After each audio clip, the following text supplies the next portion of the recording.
Hello student, welcome to my YouTube channel. आज के इस वीडियो में एक बहुत ही इंपॉर्टेंट टॉपिक के बारे में बात करेंगे, जिसके बारे में कई सब्सक्राइबर मुझे लगातार कमेंट करके पूछते हैं। I am damn sure friends कि ये वीडियो देखने के बाद आपके कई सारे डाउट क्लियर हो जाएंगे। इस वीडियो में हम बात करने वाले हैं कि पीएचडी केमिस्ट्री करने के बाद इंडस्ट्री में और एकेडमिक में क्या एडवांटेज मिलता है as compare to MSc chemistry student. यानी कि आप अगर एमएससी केमिस्ट्री के बाद इंडस्ट्री में जॉब ज्वाइन करते हैं और पीएचडी केमिस्ट्री के बाद जॉब ज्वाइन करते हैं तो क्या एडवांटेज रहता है, क्या डिफरेंस रहता है। इस वीडियो को अच्छे से समझने की कोशिश कीजिएगा, ये आपके लिए बहुत ज्यादा यूजफुल होगा अगर आप हायर स्टडीज करना चाहते हैं।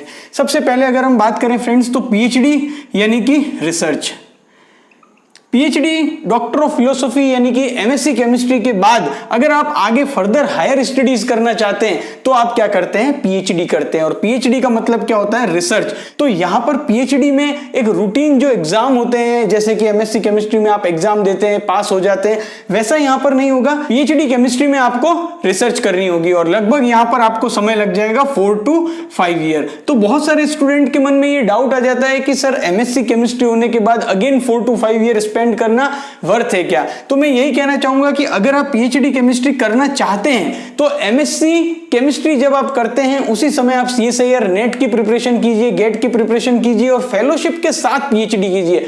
हमेशा ये कोशिश कीजिए कि आपको पीएचडी के दौरान फेलोशिप मिलती रहे, जिससे कि एमएससी के बाद जितना आप जॉब में अर्न करते हैं उससे ज्यादा आप पीएचडी केमिस्ट्री की फेलोशिप में अर्न कर सकते हैं।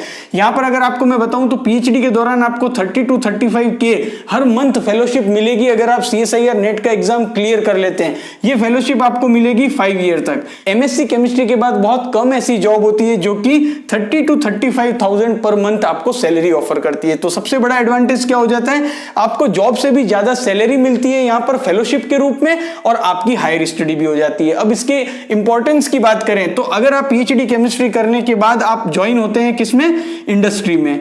आप कोई भी इंडस्ट्री में ज्वाइन होते हैं, मोस्टली अगर आप पीएचडी ऑर्गेनिक केमिस्ट्री किया है तो आप सिंथेसिस की फील्ड में, जो फार्मास्यूटिकल कंपनी है, सीआरओ कंपनी है, उनमें ज्वाइन होंगे। जिस भी आप टॉपिक पर पीएचडी करेंगे उससे रिलेटेड इंडस्ट्री में आपको जॉब मिलेगी। ज्यादातर जो इंडिया में जॉब्स मिलती है वो PhD organic chemistry, medicinal chemistry, जिन्होंने की सिंथेसिस वर्क किया होता है उन्हें जॉब अपॉर्चुनिटी ज्यादा रहती है। पीएचडी केमिस्ट्री करने के बाद आप इंडस्ट्री में ज्वाइन होते हैं और आपको 6.5 लाख पर एनम का पैकेज ऑफर किया जाता है। अब यहां पर जो एमएससी केमिस्ट्री के बाद जिसको 5 ईयर का एक्सपीरियंस होगा उसे भी 6.5 लाख का पैकेज तब तक हो चुका होगा।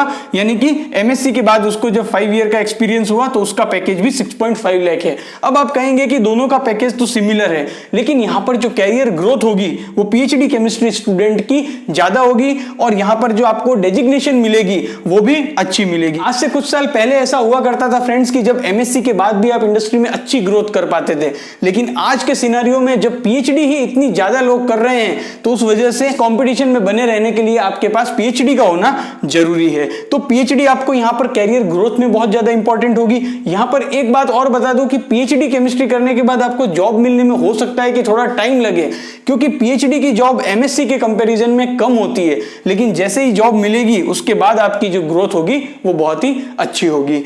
अब यहां पर दूसरा अगर हम देखें तो पीएचडी केमिस्ट्री करने के बाद अगर आप एकेडमिक में जाना चाहते हैं तो आपको पता है कि एकेडमिक में अगर किसी भी यूनिवर्सिटी के कॉलेज में आप पढ़ाना चाहते हैं तो यूनिवर्सिटी के कॉलेज में पढ़ाने के लिए आपके पास पीएचडी का होना जरूरी है।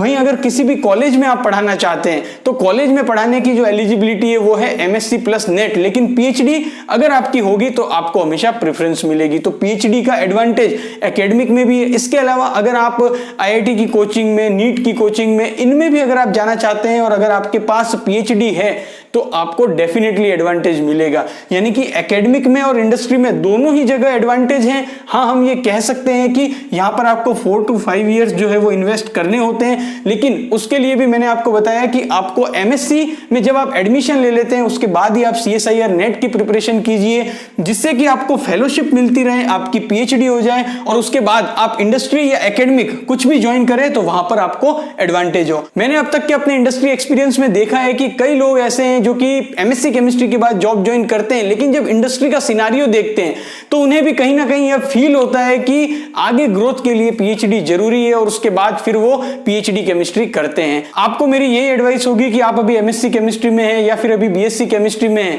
अगर आप आगे चलकर केमिस्ट्री की फील्ड में अपना कैरियर बनाना चाहते हैं तो मेक श्योर कीजिए कि आप पीएचडी केमिस्ट्री जरूर करें। आप सीएसआईआर, नेट और गेट की एग्जाम की प्रिपरेशन अभी से स्टार्ट कर दें, जिससे कि आप इन एग्जाम को क्लियर करके पीएचडी करें, ताकि आपको फेलोशिप भी मिलती रहे और आपकी स्टडी भी कंप्लीट होती रहे।